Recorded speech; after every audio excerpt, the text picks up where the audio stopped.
Aliyeniingilia ni kijana, sio mzee wala, ni kijana. Kijana mmoja anayejulikana kwa jina moja la James anadaiwa kumbaka bibi mwenye umri wa miaka 80, mkazi wa mtaa wa Olmokea, kata ya Sinoni, mkoani Arusha, baada ya kumnunulia soda bibi huyo na kuingia katika chumba anacholala na kujitambulisha kwa aliyekuwa akimhudumia ya kuwa yeye ni ndugu. Nateseka. Bibi huyo amemtaja kijana huyo kwa jina la James na kusema kwamba anamkumbuka endapo atamuona na alikuja kwa lengo la kumsalimia. Huyo James akuja kakaa hapo. Alipokaa hapo ndipo na mimi nimekaa hapa. Nikaona mtu anaamka na nikandamiza hivi na nikaanguka kitandani hapo akanifanyia upumbavu.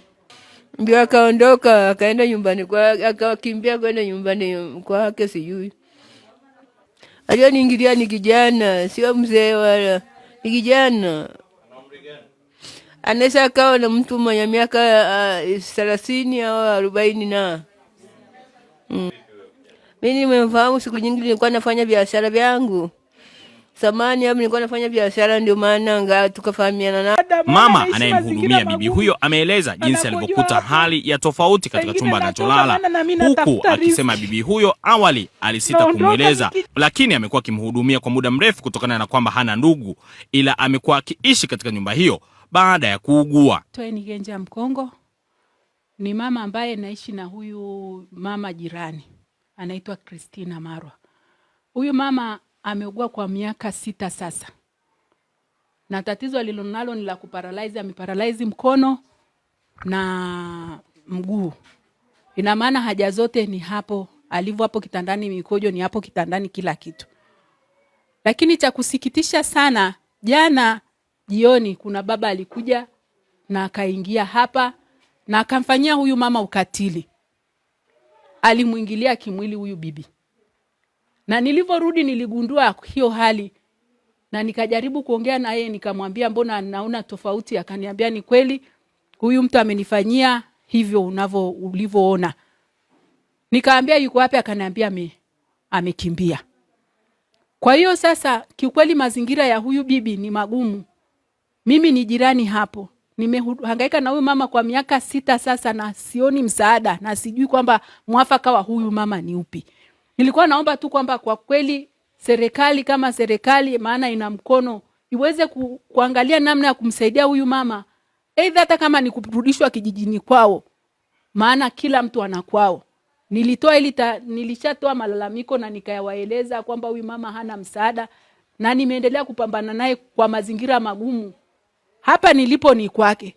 Lakini kuna mazingira ambayo saa nyingine yananumiza. Mimi nimeamua kujitolea, lakini bado watu wanaongea na kusema kwamba mimi ninachotafuta ni nyumba. Inaniumiza. Nimejitoa kwa ajili ya kuhangaika kwamba hata Mungu amsaidie anyanyuka huyu mama. Lakini hajapata msaada. Kwa hiyo naomba tu msaada, huyu mama apate msaada, maana anaishi mazingira magumu. Anakojoa hapo. Saa nyingine natoka maana na mimi natafuta riziki. Naondoka, nikija amedondoka. Nateseka. Yaani kwa namna alivyonieleza nikana kwamba huyu mama aliingiliwa, hakupenda. Lakini baada ya kuingiliwa nikana kwamba aliona aibu, hakuweza kunishirikisha, maana kama alikuwa anasikia aibu. Kwa hiyo ilibidi mimi nimhamasishe kwamba mbona naona ni tofauti hiki kilichopo. Ndio akanieleza hali ya sidisi ya jinsi alivyomfanyia hicho kitendo. Niliona mazingira, maana nilikuwa naye mchana, nilikuwa nafua, mnaona nguo hizo ni za kwake. Kwa hiyo nilikuwa hapa, nilikuwa ninafua, ile mvua ilivyomalizika ule mchana nikawa nafua, nikawa nimefagia humu ndani.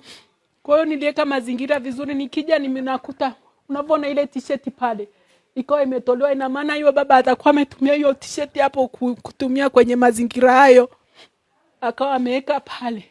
Kwa hiyo nikamwambia sana wewe, akaniambia ameninania, akanimwagia maji. Alivyomaliza akachukua maji akawa amenao kwenye zile ndoo za kwake nazo mhudumia nazo. Akawa amenao, kwa hiyo maji akawa amemwagika huku ndani. Mazingira akawa yani hayaeleweki. Kwa sasa atakuwa kwenye miaka 70 labda na kwenye miaka labda 60 kasoro au 50 na, lakini sio umri wake.